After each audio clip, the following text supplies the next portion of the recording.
Welcome to the Conduit Deeper podcast, a podcast that takes a deep dive into the details that surround our current sermon series, from current events to fascinating finds to conversations that take us deeper into the Word. Thanks for joining us. Welcome to the Deeper Podcast. My name is Mo, executive pastor at Conduit Church, joined with our lead pastor, Darren Tyler, on this January the 15th, 2025. 5 days away from inauguration of our 47th president, Donald J. Trump, and his vice president, J.D. Vance. Is there a bigger comeback story? It's pretty, politically speaking, pretty incredible story. I mean, this is like the Robert Downey Jr. of politics. You know, I've thought about that actually. Like, okay, whenever they decide to make the movie about the Donald, which should be called the Donald. Yeah. Who's going to play him? I mean, Wilford Brimley's dead. No, gosh. So it can't be him. Like, who plays the Donald? You know what would be interesting? It would be who we think should and then who he thinks should. Because I could see him saying, like a Charlton Heston-esque type, you know. Actually, I don't even know who that would be now, but I could see him looking in the mirror and seeing a different person than I see when I see him. Pratt. Chris Pratt as Donald J. Trump. No, it's just, I don't know. So anyways, do you have any big plans for Inauguration Day? You know, I know a few people going. Really? They're going to go to D.C. and watch this thing. So you don't know this, but I had an invite. Oh, yeah? Really? From, I probably shouldn't say from who. Yeah, don't but say. From somebody. And Dang. Would it surprise you to know that I had zero interest in it? I'm actually surprised. Yeah. I thought you would have jumped all over that. Yeah, right. I mean, I surprise myself almost every day. But yeah, after that call, I hung up. And I mean, it wasn't even like, I need to think about this. Because, you know, I'm generally like, I'm in, you know, for almost anything. And I just wasn't in. So I don't know. I don't have any reason other than maybe. Yeah, why didn't you go? I mean, like the news junkie, the historian in you, the war correspondent, I mean, maybe it was would have checked all the boxes. I mean, maybe I'm stroking out or something, but you're right, it would have. But I guess, so on the one hand, I've been to DC. It's a catastrophe. I mean, on any given day, it's just not a great place to be. Apologies to anybody listening that might be in the DC area. But then you add, you know, I don't know, 100,000 people. It's going to be 0 degrees. Yeah, the weather report came out today. Single digits with wind chill. Very uncomfortable. Yeah. So you're outside and it's chaotic, and I don't like crowds, which is sort of one of the greatest ironies of my life is that I made a living drawing crowds, and I hate being in crowds. I'm with you on that one. So yeah, I don't know. It was a weird. I wasn't interested in it for some reason. I'm saying it out loud now. I don't even know why. But, and I didn't have the heart to tell Jason yesterday when he told me he really wanted to go. I was trying to figure out how to go. And I'm like, well, I can't tell him that I had an invite that I shouldn't. And now I'm telling everybody. But, and it's, I just, you know. You ever been to one? Mm-mm. Man, you had the opportunity to go, and I'm actually shocked. The Darren Tyler that I know. Yeah, it doesn't make any sense. Would have been there. I mean, I'll be in Gaza or right on the border of Gaza in 3 weeks, but I didn't want to go to DC, so I don't know. I guess I am intrigued that, speaking of Gaza, and I know we have things to talk about today, but you know, our future current president, whatever, made the warning to Hamas that if you don't release the hostages by the time I'm inaugurated. By Monday evening. Yeah. And then he reiterated it, and we have, you know, there's at least in principle right now, the potential for a deal for, you know, hostages to be released. Yeah, I mean, it's changing by the hour. Again, it's Wednesday the 15th. Yeah, I mean, it's Hamas. It could change by the second.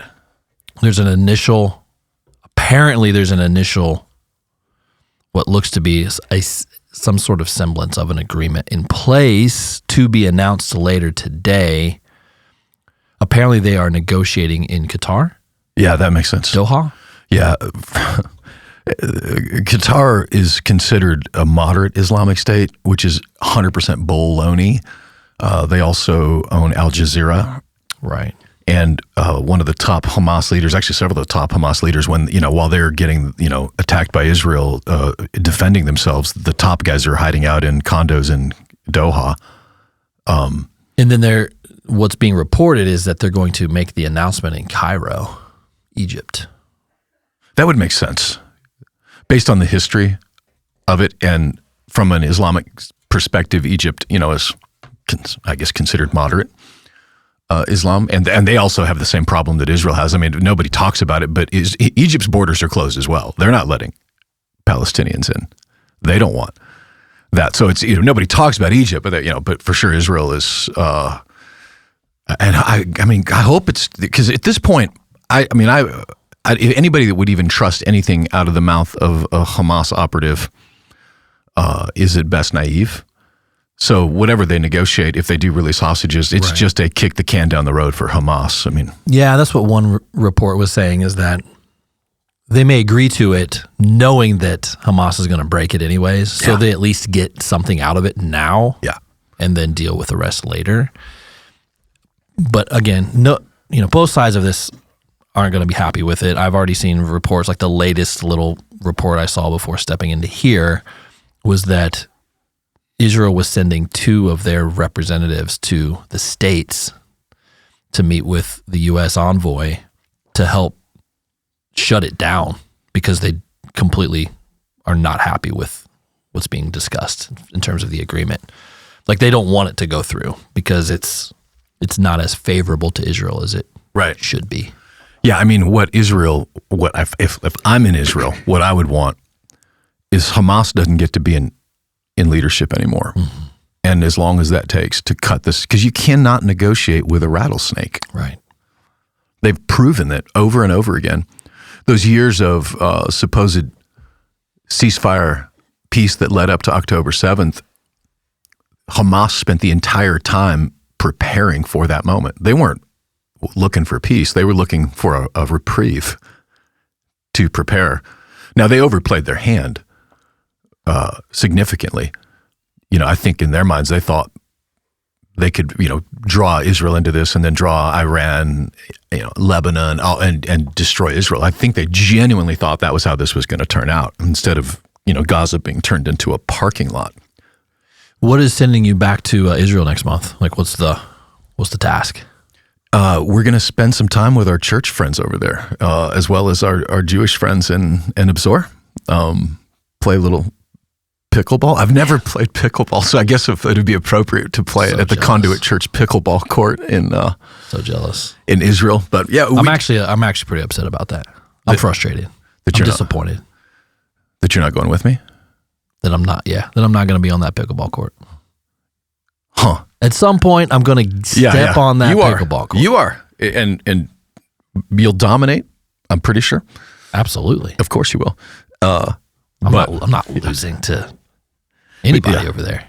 So Shannon and I are going to spend a couple days there at Absor. We're going to spend a few days in Jerusalem, Galilee. But they have they built like a community center there. There's not just pickleball. Mm-hmm. There's to be clear, there's all kinds of stuff over there. There's a community center. There's new playgrounds being put in, basketball courts, soccer fields, bomb shelters. Such a beautiful bomb. Yeah, let's not forget the bomb shelters. But it was a like a reclamation project that Conduit family funded. Yeah. For this specific village, town, city that was attacked. Yeah. It's a big deal.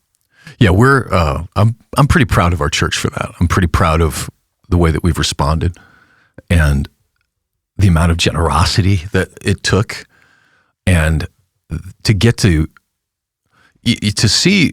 Yeah, and if people, I get really angry when I hear people talking about Israel that have never been, how Israel's this great, colonialist, whatever, baloney. You just spend a day in one of these little kibbutzes that is right on the border of Gaza, and literally, so like our playground out back of the church here, everything is built as a bomb shelter. So their slides are slides, but they're also made of reinforced concrete so that kids can hide in them. And that's just what it looks like on their lives, because even before October 7th, Israel wasn't firing on Gaza, but randomly, almost weekly, Hamas was sending, missile rockets into, and they have no aim. So it's literally like they're just like slingshotting a bomb, and wherever it lands, and most times it would land on nothing. But still, they were doing that, and you had, if you're on the border there, so inside of Tel Aviv, you've got 60 seconds to 2 minutes or something like that to get to a bomb shelter once the sirens start. But on the border, you have 15 seconds. So everything, every park, every public space doubles as bomb shelters, so you can get to them very quickly when the bombs go off. So I'm hopeful that with the inauguration coming back to our country, that at least shuts that down for a little bit. I mean, the one benefit of CNN being a propagandist, communist, socialist, baloney, narrative-driven network is that they were the one news source that you see in almost any airport on the earth. And so if they were talking about Trump like he was insane, and so if you're Kim Jong-un, or if you are the Ayatollah, that's what you're seeing. So they think he's crazy, and they're scared of him, which is not a bad position. They clearly were not afraid at all of President Biden, but they're scared of him. So at least for the next 4 years, hopefully, the things that CNN hates about President Trump are the very things that have actually given us a little bit of strength in the world, whether it was Kim Jong-un, like I said, the Ayatollah. Like, they're scared to death of this guy. Yeah, I mean, it's part of his art of the deal, right? Like, he talks a big talk, and they don't know if he's just blowing smoke or if he's serious. Yeah. Which is why he says things like, if this isn't figured out by midnight Monday the 20th, or else. Yeah. And they don't know if he truly means the or else, or if he's just saying it, to posture. Yeah. Doesn't matter. They're figuring it out because they do think something will happen. Yeah. I do love the idea of our Conduit Church being a conduit of funds and resources to Einabzor in building this community center. I think it's a really great example of what you talked about on Sunday. And that was, Conduit is more than a name, and the church should be more than just the church by name, but it's a force to be deployed. And one of the things that we can deploy is resources. Yeah. Through generosity to help meet the needs of those that need it the most. Yeah. And I think that's just a really great example of something that was deployed to help a community in need immediately. Yeah, and the fact that it, is in the very land where the church was born. Yeah. Full circle. Yeah. I mean, I'll be in Jerusalem, right, in, I guess, 3 weeks. And the church that Jesus, gave birth to was born in Jerusalem and then went from there. So we are, when he said go into all the nations, the U.S. wasn't a nation yet, but we are a nation. He didn't say that from Connecticut, go into all the nations. He said it from Jerusalem. So, we are the direct result of the early church being a deployed force that took his commands very seriously. And 2,000 years later, we are here because of that early church. And so, yeah, that's the force to be deployed is, like, I don't know about you, like, there was a moment when I was in church growing up, and then I'm actually an adult at this point thinking, why are we doing this again? Like, why do I got to get up early on a Sunday? I got to listen to this guy run his mouth for 45 minutes, sit in the front row under the spout where the glory comes out, But there was a moment where I'm like, okay, for my own personal walk, I was like, okay, what are we doing here exactly? Because if it's just to go to church, Jesus went to a lot of trouble for that. If that's all was we just go here. And I say that about Conduit as well. And then the answer is that was never what he had in mind. It's not an either or. There is a gathering. There is we come together. There's just something spiritual about that. That's Hebrews 10. It's Acts 2. They came together. It is something that God commanded not to be a bummer, but to be a blessing. But once we're here, then what are we going to do? And the answer is we're deploying forces here. We're part of what happens is we deploy our resources, we deploy our people. That's what this whole thing was meant to be to begin with, was the mechanism, the platform for which the Great Commission would be performed from. What age were you when you started to question the why of the church? You remember the crossroads of that? I questioned a lot. I mean, I annoyed the heck out of my growing up. Yeah. I had lots of questions, and I didn't have Google, so but no, I think it was probably for me in my 20s. I had grown up in church. I definitely took the scenic route a little bit through Bible college. I'm married now, and I got a baby. Early 20s. Yeah. And keeping in mind, like, I'm working with Christian music artists who are performing in churches. And now I'm questioning, why are we doing this again? But yeah, somewhere around then, and it wasn't, I don't think it was an accusatory thing. I was just genuinely, what are we doing here? Yeah. I mean, I was probably 18, 19 when I kind of had that snap out of it moment. Like, wait a minute, what am I doing?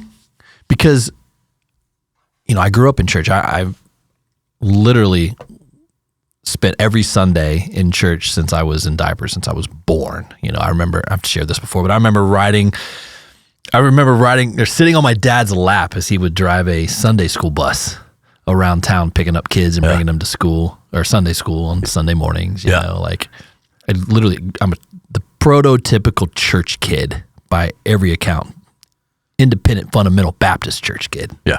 So and I state that specifically because what that meant, at least for our little community, was Sunday morning, Sunday school, Sunday church, Sunday evening, Wednesday evening, Thursday visitation.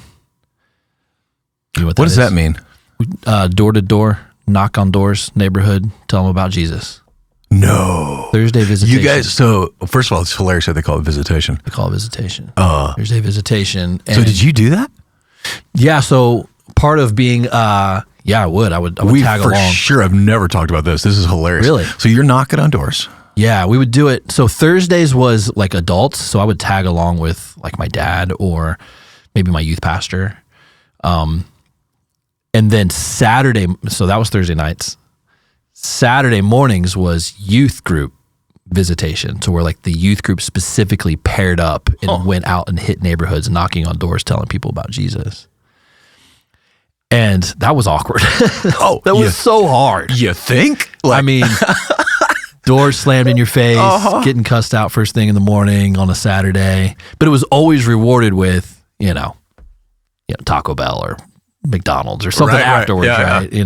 And you're hanging out with your friends, and it was an excuse to probably get out of the house. But then so that's Saturday morning. Then you're back to Sunday again. So, the amount of touch points that I would have had throughout the week that's all I knew for 18 years. Yeah.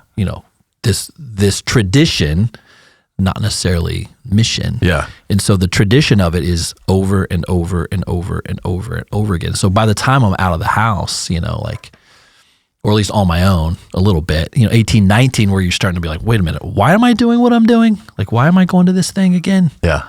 You kind of like have this moment where you start to question.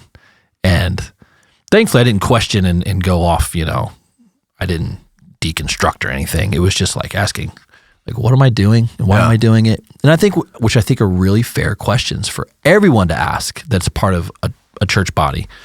Like, why do we do what we do? Yeah. Yeah, and you should be careful when you start asking those questions because you might accidentally start a church, which is what I did, running my mouth.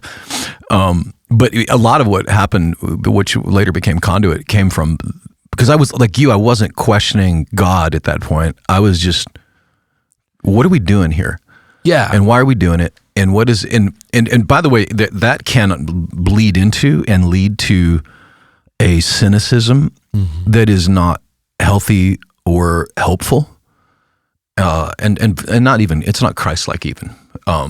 Because we're all missing it in various ways. And so a lot of even like what I was looking at the church I was a part of and kind of being a little judgmental, we were doing a lot of things really well, and we were doing some things that we could have done better at. That's literally every church ever. We're doing, of course. And Conduit is that too. We do some things really well. We do some things pretty okay, and some things, yeah, we really need to work on that. We're just, stumbling towards redemption together. But in the church world, what I was kind of coming back to was we have this force for good in the world. These Jesus people, what could we accomplish together? And that's, when you look at Acts 2, the force to be deployed, that's just what they did. They were in a world that was brutal, a world that was, in fact, Herod it was crazy what was going on. Herod had died. There was the change in leader. These things were happening, and dangerous times for them. A lot of what we've experienced in our country, and what, by the way, most Christians throughout history have all experienced the same. And I've wondered if part of what Jesus's idea, God's idea in this is, he knows that the world would be hostile to this message.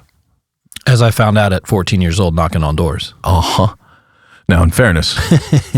Which was honestly a really good experience. Yeah. I mean, it was hard, and maybe it was weird, maybe not. But it was a different time, too. Yeah, it was a different time. But it taught me so much. And it forced me to learn like, what do I actually believe? If I'm going to spout this off and I'm going to get rebuttals, like, what actually do I believe as a young man in the faith? Yeah.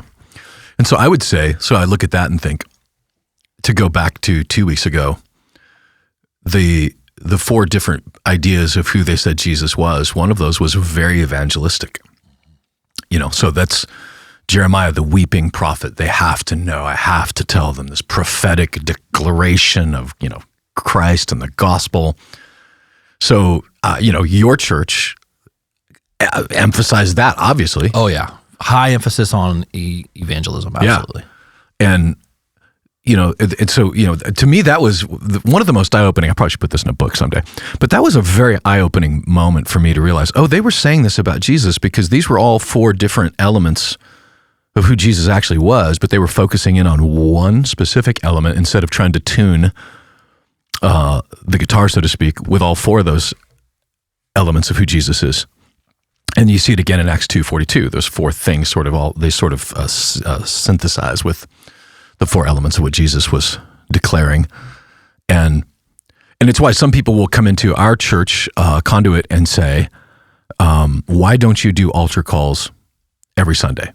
In fact, we've had people that, and God love them, have left because I don't do an altar call every Sunday. But that's the idea of that is saying that the church on a Sunday gathering, the purpose of the gathering of the church is supposed to be an evangelistic outreach. Okay, right or wrong, that is a way that Sunday can be done. Our experience was, if you spend all your time evangelizing on Sunday, you never get to the discipleship part of those that are the gathering of the saints. And there's actually, many people don't know this, but there is a debate of whether a church Sunday gathering should be about unbelievers or it should be just for believers. There's a literal debate amongst theologians about that. But for us, what we've tried to do is to tune our gatherings about deploying the force. Here we are. We're going to love on the body of Christ that's here, and we will, present the gospel. But it's a Sunday gathering for what we said, Hebrews 10:24. When you come together, right, spur one another on to love, to good deeds. So that's what we have whatever else we're doing on a Sunday, we're going to come back to that at some point, whether it's helping our friends in Israel, whether it's helping our friends in Haiti, whether it's helping our friends down the street, North Carolina, the fires in California, like that.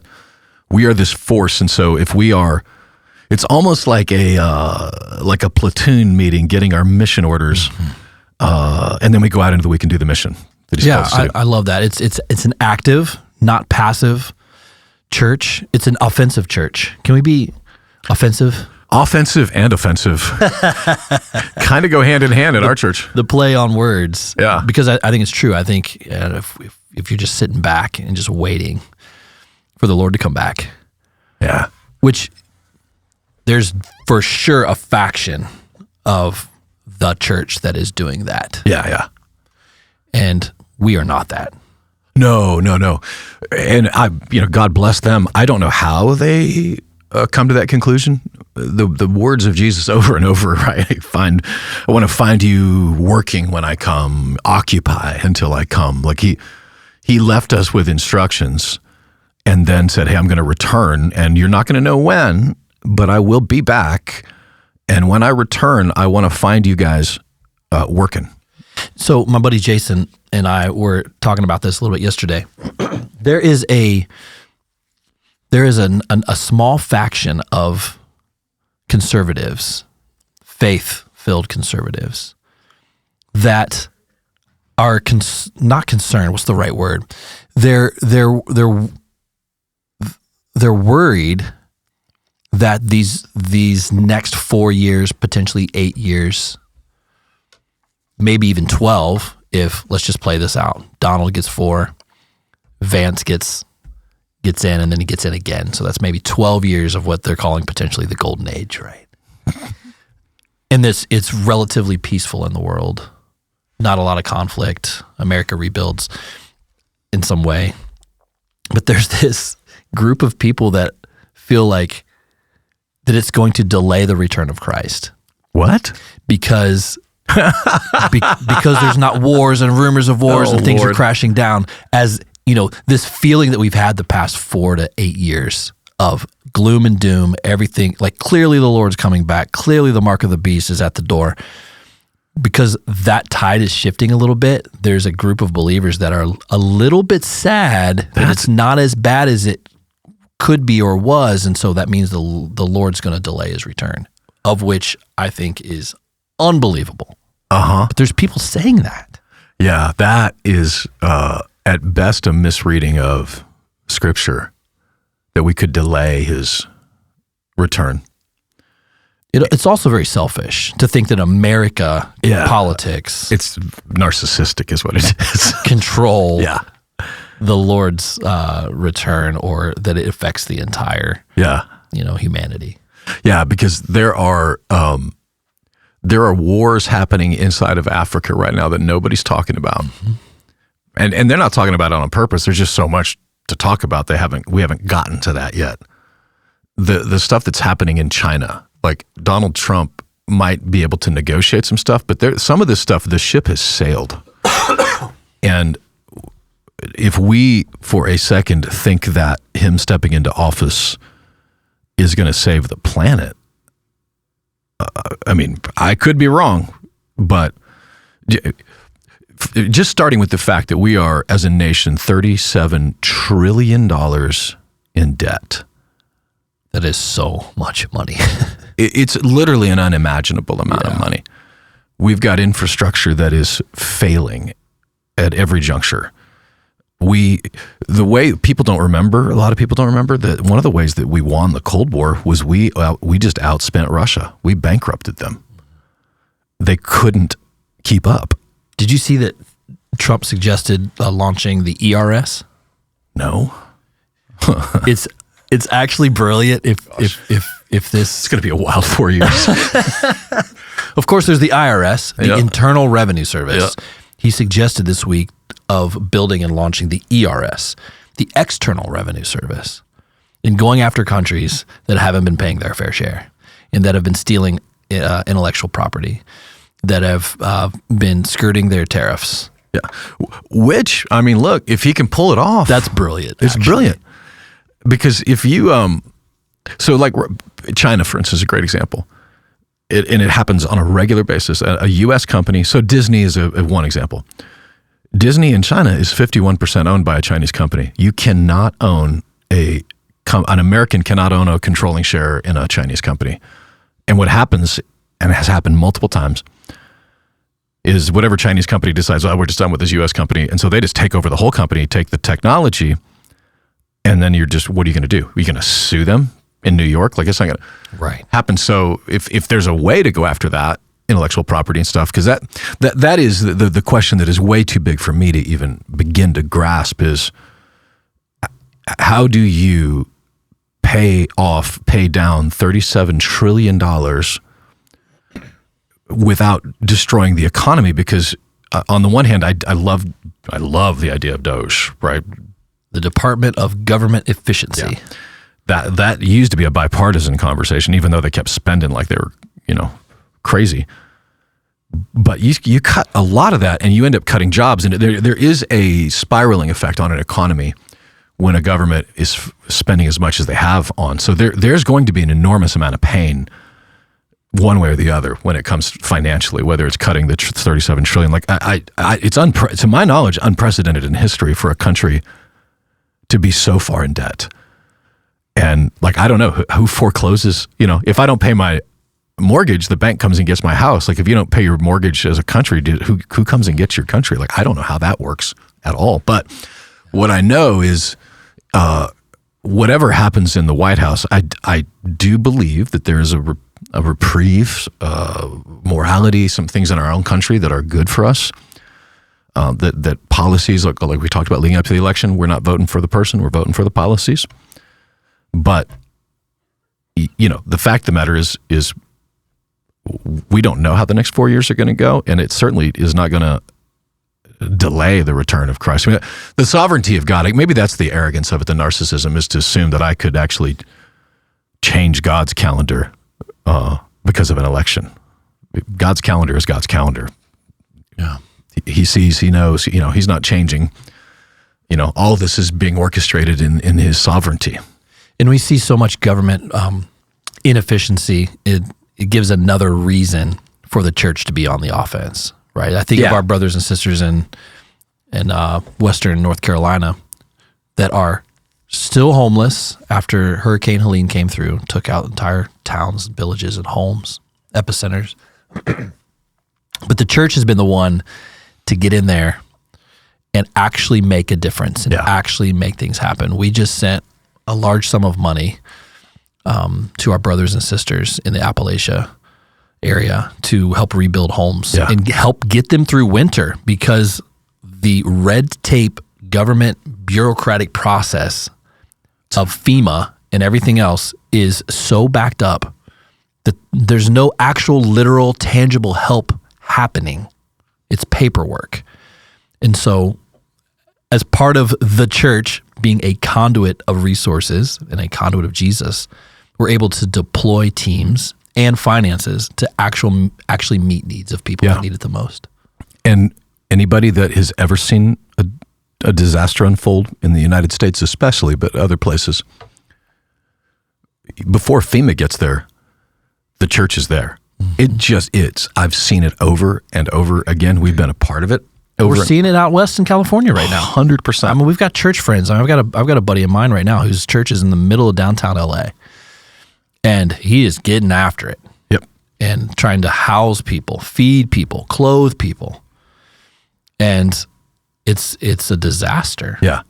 Imagine a world where that didn't exist. Where there was no church? Yeah. Wow.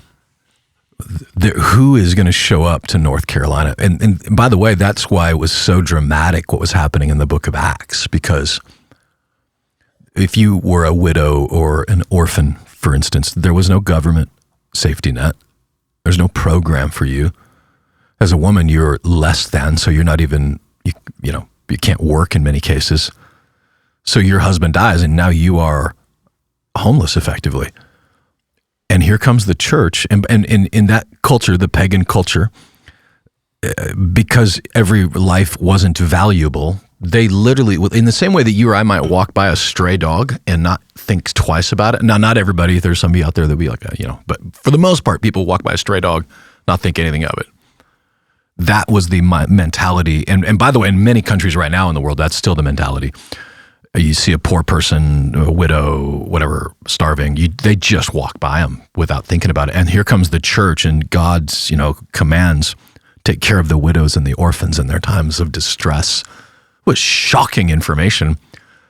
And throughout history now, hospitals, higher education, those things all were born out of the deployed church in the world.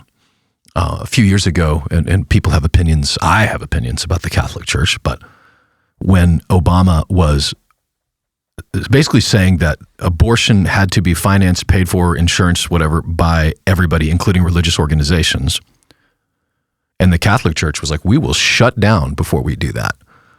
And there was an article in the Wall Street Journal that the Catholic charity in the Northeast, Catholic Charities, feeds more people than the government feeds. I do remember seeing that.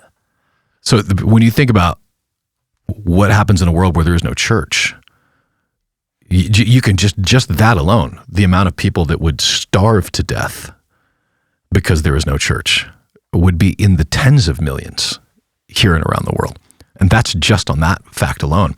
So the force to be deployed, I mean, to me, the exciting thing is that, like, when you go to church, we're not going to church. And I know that, hey, we got to be the church to get whatever. But there's something to that. Like, we don't have to just sit back and watch. And because we have an organization that is organized, that is living and breathing, we can be nimble, we can deploy. And for all the problems that the churches have had and leadership, and at the end of the day, it is the greatest force for good on the earth right now and throughout the last 2,000 years. And that's kind of exciting. Like, I've said that I can grow old doing that. If it was just me preaching a sermon on Sundays and it was just worship, you could get it from a TED Talk and Spotify if that's what it was about.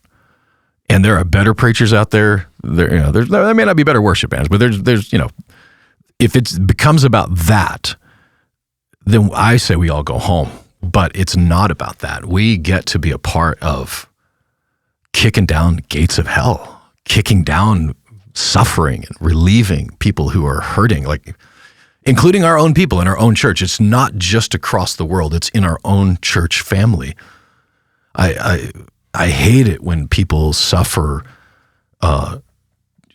tragedy. And I got an email a few weeks ago from somebody in our church family that had felt, it felt like a lot of us. It's grown a lot. It feels different. But she said, but I want to tell you though, when my husband ended up in the hospital, this big church became very small. People were proactively reaching out. They were checking in on us. They were helping.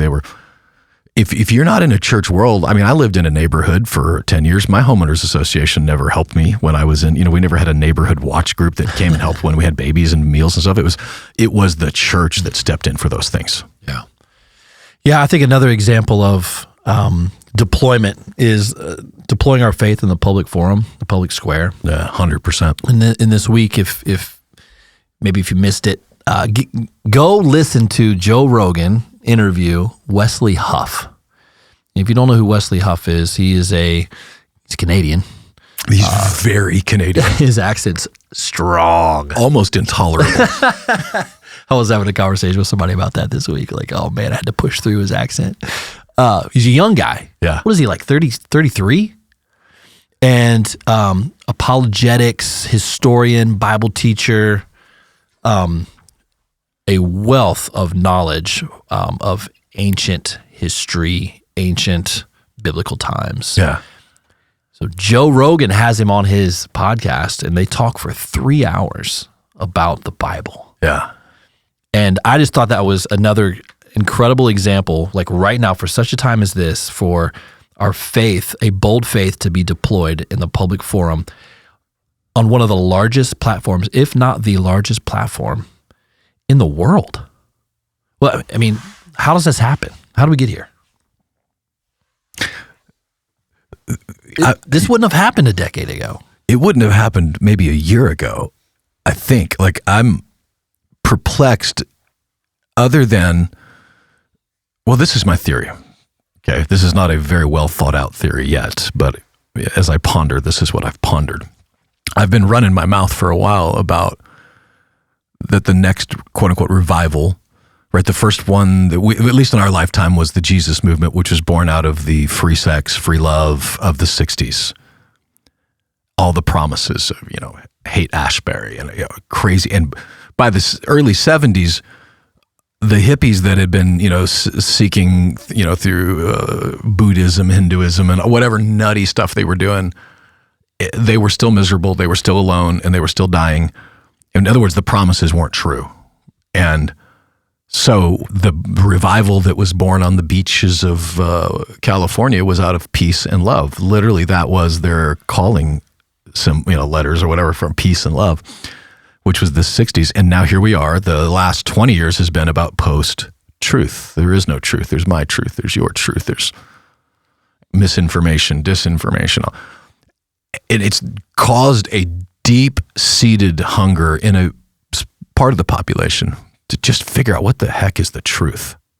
And Rogan, for all of his complexities, does seem to just want to know what the truth is. So in a way, the seeker, quote unquote, seeker-sensitive movement of the 90s, there were seekers. Unfortunately, we tried to reach them by not giving them what they were looking for, which was the truth. We were giving them what we thought they wanted, so they wouldn't offend them. But that didn't work out, and so here we are. And I think that is why why we're growing as a church is we're not saying anything different than we've said in 15 years, but the culture seems to have shifted. And what I think the shift is there's a thirst for truth. And so to me, that is what I think is what we're witnessing on a large, large scale right now. It reminds me of my granddaughter. My granddaughter has just... You have a granddaughter. I do. Crazy. I have a granddaughter. She's the most beautiful she is. Baby I've ever seen in my life. Of course, I would say that I'm her pop. But she's moving away from milk, and she's starting to eat solids now. Like she's 7 or 8. She's 8 months, 7 months, 8 months. And, she's eating these little juice packets, and she's starting to gnaw on these little veggie straws, and, she's moving away from the milk of a child and starting to move towards something with a little more sustenance. Yeah. And it feels like culturally the pendulum is swinging. It's like, okay, enough of the cotton candy, enough of the sucralose, enough of the sweet stuff. Yeah. Like, because it wears off and it doesn't last, and I kind of don't feel great after I consume it all the time. Yeah. I need sustenance. I need protein. I need the meat. Give me the truth. Yeah, I think you're right. Like culturally, humans throughout history have, you go back to the times of Jesus, the ancient Greek culture had what they called the logos. And by that they meant it's this truth that if you can understand and discover this higher higher learning, higher logos, that's the purpose of the universe. And Aristotle, they all spoke of the logos. And so when Jesus comes on the earth in the form, God coming in man, he refers to himself as the logos. That was very much an intentional phrase for them. We use it now. We get Logos Bible, we call it the word Logos. But it was a Greek word that he co-opted to say, this is what you think you're trying to find. And I'm telling you, I'm it. I am the way, the truth, and the life. I am the Logos.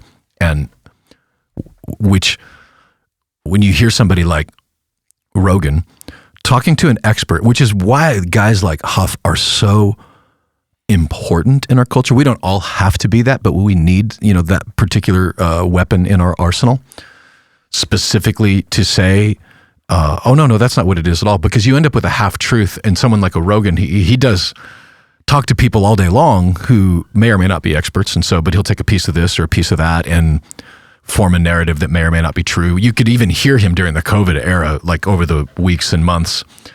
He went from being pro-mask, pro-vax to, well, maybe masks don't work, maybe, to now where he is, which is the truth, which is that the vax never worked and masks don't work on COVID. But there was truth that he got to that. So it's like you're witnessing it in real time. When he brought Adam Curry on, the pod father, that's been maybe 2 years ago. I was shocked because I didn't know that Adam Curry, who was a pretty outspoken atheist, is a Christian now. He actually goes to a friend of mine's church in Austin. And he's a good buddy of Joe, right? Yeah, the podfather. Like, he invented podcasting, and so they're just buddies. And I'm listening to this guy who is an avowed atheist, I thought, talk about Jesus and his faith on the Joe Rogan Experience. I'm like, well, this was not on my bingo card for 2022 or whenever that was.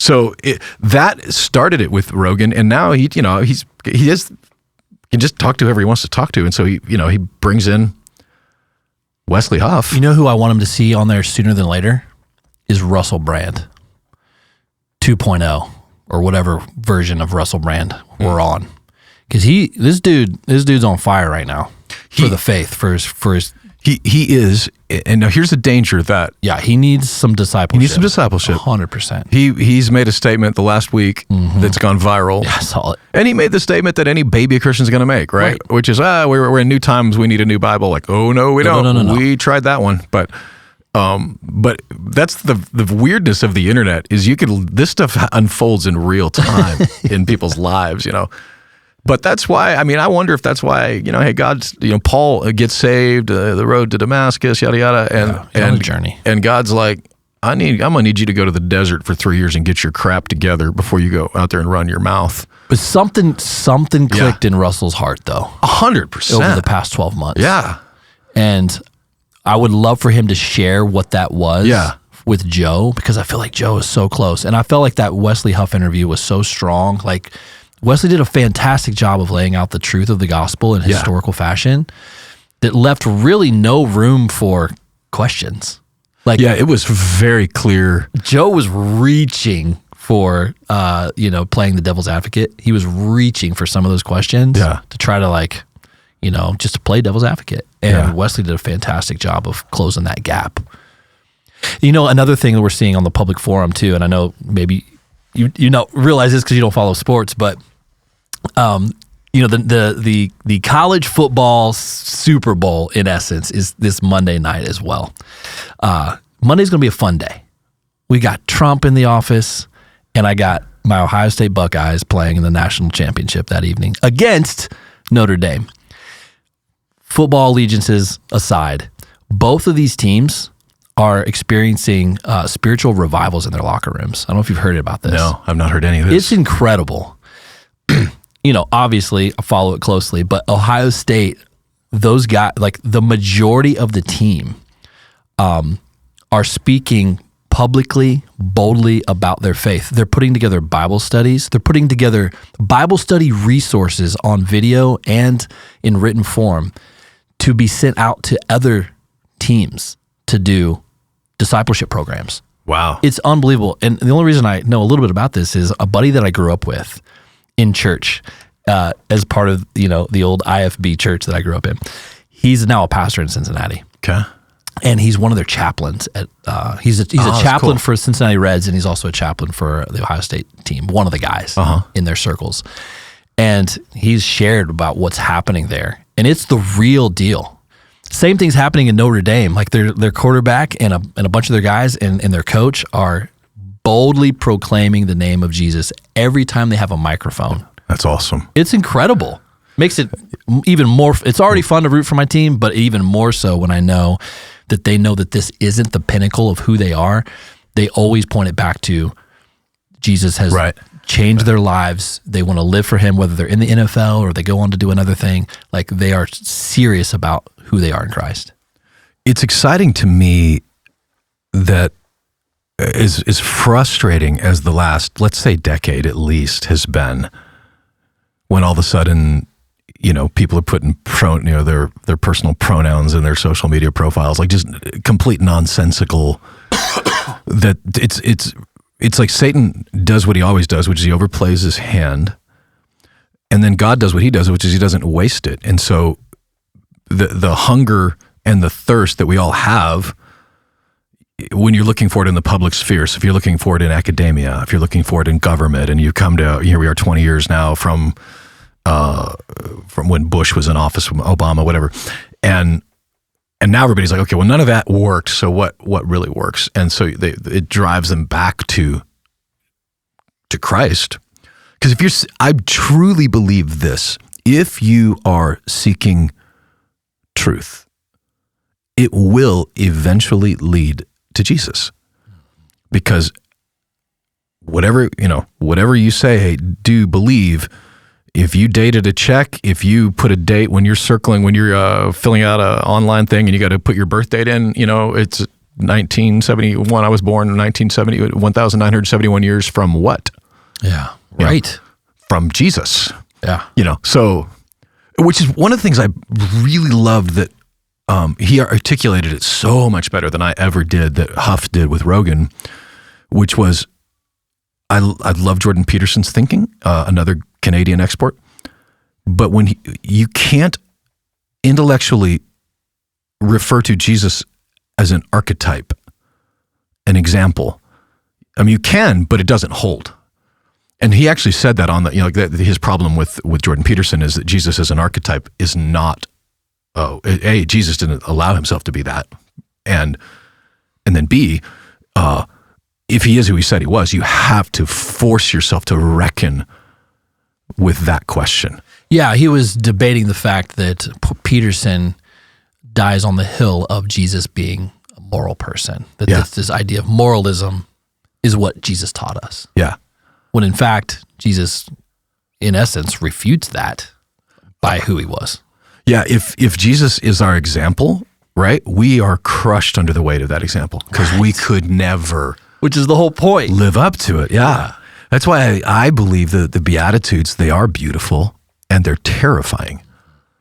You know, the only proper response at the end of the Beatitudes is, God save me from the Beatitudes. Because if that's what it takes to get to heaven, if that's what it takes to be restored in relationship with God, I can't do that. And nobody can.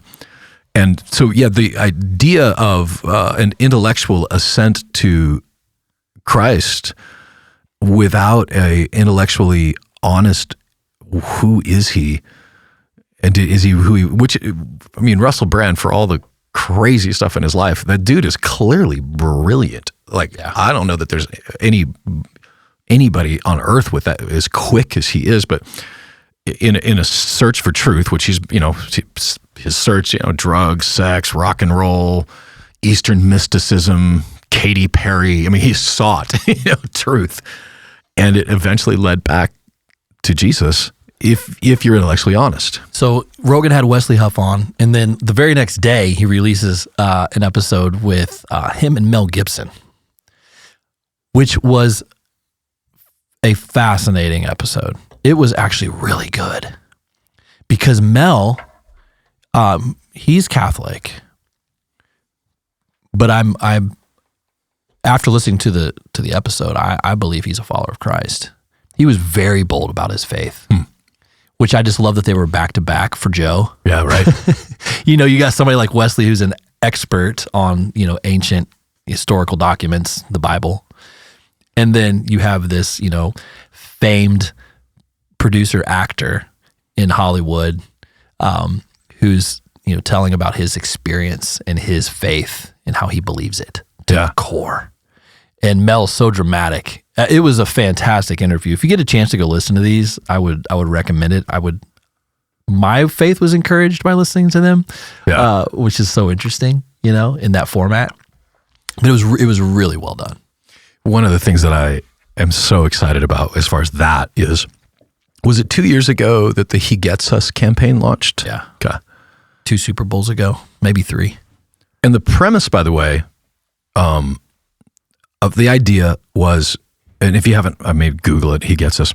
The premise of the commercials was to get people to ask questions. Now, the problem with that is, well, who am I asking these questions to? Because that's kind of an important part of but the idea was at the Super Bowl, we're going to spend, and these are godly men that are very wealthy that raised $1 billion. And basically for the cost of an airfare, Wesley Huff reached more people with the actual truth. So I guess maybe that, I don't know how to articulate this right. The thing that is interesting about the He Gets Us campaign is that it did reach a very wide audience, but it reached them with questions, not answers. And it did not, in my humble, opinion, or maybe arrogant, did not accomplish what they sought out to do, because the world that the billionaires thought they were living in is not the world that we are in. They're not living in we're genuinely positive towards the gospel. We're genuinely listening. We're listening, looking, the questions that are out there are way deeper than what a He Gets Us campaign would get. So having a guy like Wesley Huff on the Joe Rogan Experience and wherever else he's going to be he's going to be viral for years, reaches way more people with the actual questions they're actually answering, and he's actually answering the questions, not just leaving them out there. Are you familiar with Patrick Bet David? I am, yeah. He had him on this week too. Oh, did he? Massive podcast. I mean, millions. I think his YouTube already had, Patrick Bet David's podcast with Wesley already had several million views. Interesting. Now, he's a Christianish? I think so. I'm not sure. He's very much into Merry Christmas. Yeah. He's he's selling the Merry Christmas merch back in December. Yeah, he's wildly conservative. But is he Lebanese or? He's Lebanese or Syrian. Syrian. So I'm not quite sure exactly where he lands, and I haven't had a chance to go listen to the podcast yet, but I just love that Wesley is getting a microphone. Yeah. And I think am I wrong about this? He's, maybe my producers can let me know. He's been on Blurry Creatures. Wait, Wesley, Has there been some sort of interaction with Wesley Huff and Blurry Creatures? I think that's either happened or happening.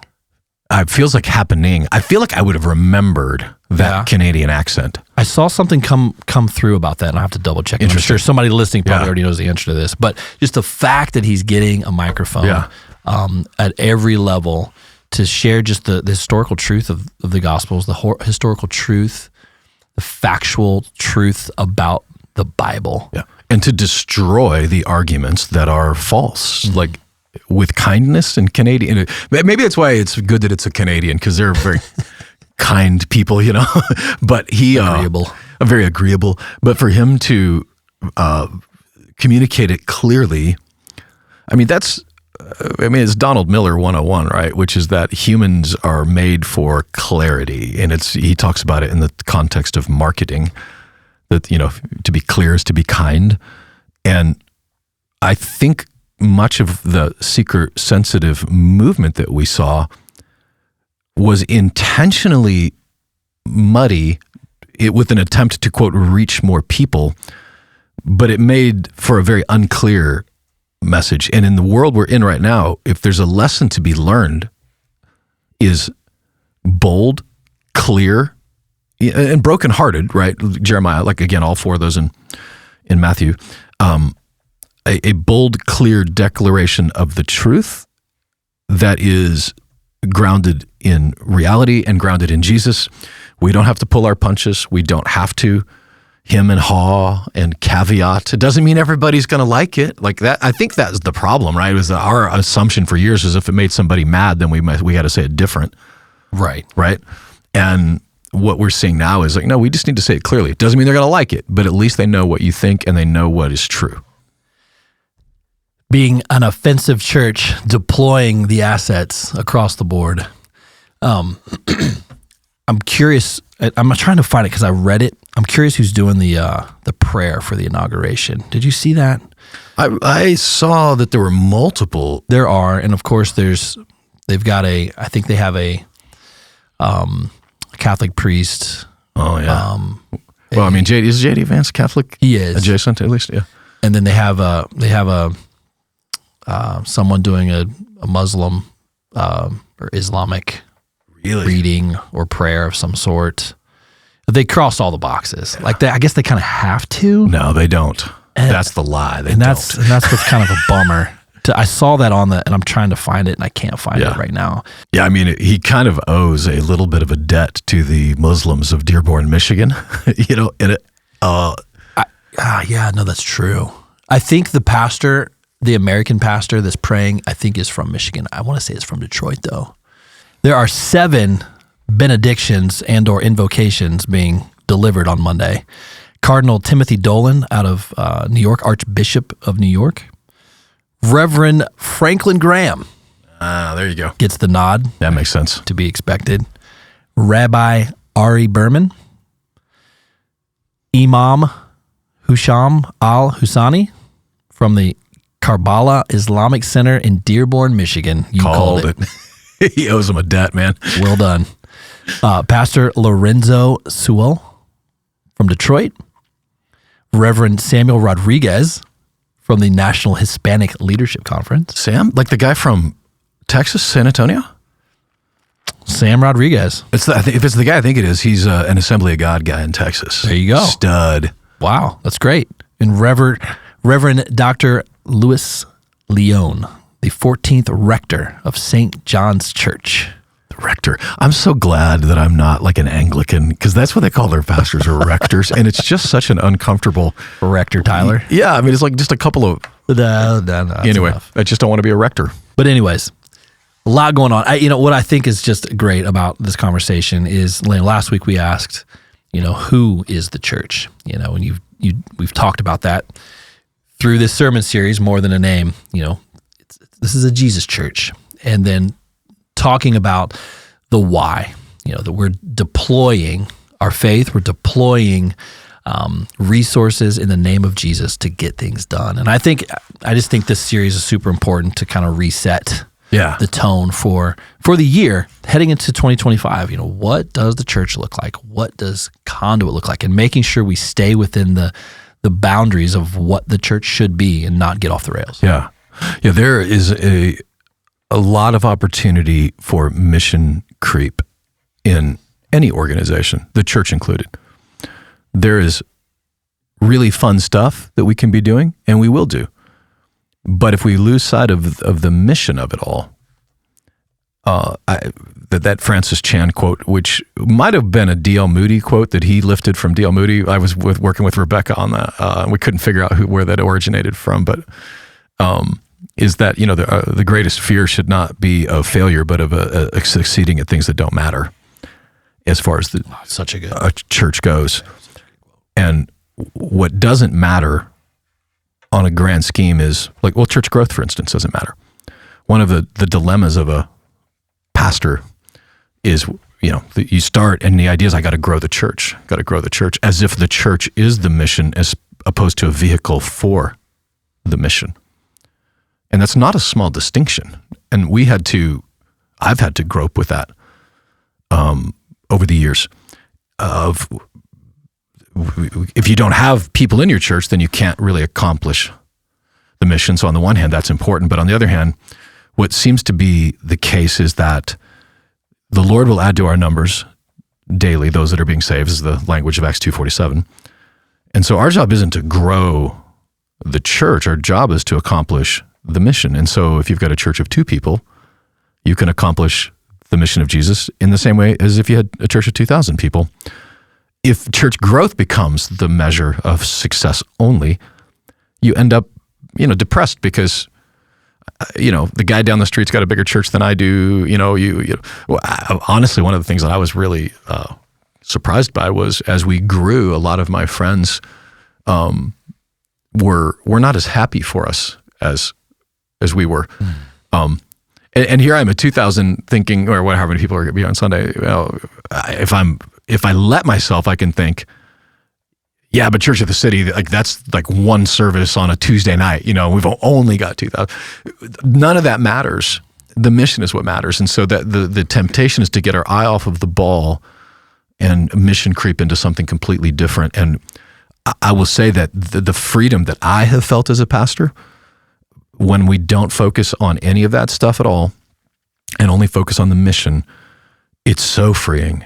It's so rewarding. It's so joyful. And I don't know why every church doesn't do it this way. I just don't, because one of the visuals that's been helpful to say is, we would rather be a church that is an inch wide and a mile deep rather than being an inch deep and a mile wide. Yeah. I'd forgotten about that saying, but that's exactly our desire. Mm. And I think it's the desire of Jesus' desire for the church. And the reason there are so many churches is there's that much need in the community. There's that many kinds of people. And we all get in our lane, do our part of the mission, and keep focused on it. It's, again, as a pastor, it's so rewarding. Knowing that on any given day, we've got forces deployed, whether directly from our church or just people who are part of the church family. We're just the energy and the excitement behind what God is doing. And we get to see the real, live, tangible results. Literally today, another family is going free from slavery. Today, a family in North Carolina is getting a house rebuilt that was destroyed in a flood. Today, a child woke up in East Africa and got water today. Some kids in southern Israel woke up a little safer than they were the day before because of security equipment. Like that, so I can grow old doing that. Yeah. That I can grow old doing. So good. An inch wide and a mile deep. That's why we call it the Deeper Podcast. We want to go deeper, and this is the avenue for that. And so if you're just joining us, thank you. We appreciate those that listen. If you have any questions, have any thoughts, any prayer requests, would you leave a comment on our YouTube page? Would you send us an email, info@conduitchurch.com? We're always encouraged by your notes. And if you didn't get a chance to listen to last week's teaching, you can do that through our podcast. Just scroll up and you'll see it there, as well as on our YouTube channel each and every week. Thank you for joining us. We'll see you soon.